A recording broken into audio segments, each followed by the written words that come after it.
Conséquence de l'offensive diplomatique palestinienne à l'ONU, la CPI, la Cour pénale internationale, lance un examen préliminaire pour crimes de guerre dans les territoires palestiniens. Il s'agit de la première étape avant l'ouverture d'une enquête qui vise Israël, une nouvelle très bien accueillie par les responsables palestiniens. Nous croyons que c'est une étape très importante, même si elle est modeste. Car pour la première fois de son histoire, depuis sa création, Israël va être soumis à un contrôle et va être confronté à ses responsabilités juridiques et judiciaires, au regard des violations persistantes des droits des Palestiniens et du droit international. L'examen va porter sur des crimes de guerre présumés à partir du 13 juin 2014, date à laquelle Israël avait lancé une grande opération en Cisjordanie pour retrouver les 3 adolescents israéliens kidnappés et assassinés près d'Hébron.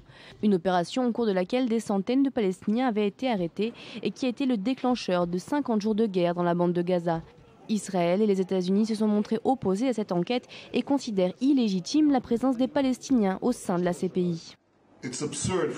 C'est absurde pour la CPI d'ignorer les lois et accords internationaux. Les Palestiniens n'ont pas d'État et ne pourront en avoir un qu'en négociant avec Israël. Le statut de Rome, adopté en 1998, définit les règles de fonctionnement de la Cour pénale internationale. Israël ne figure pas parmi les 123 États à y avoir adhéré. Et puisqu'elle n'en est pas membre, Israël se réserve donc le droit de ne pas coopérer avec la CPI, selon Avigdor Lieberman, le ministre israélien des Affaires étrangères.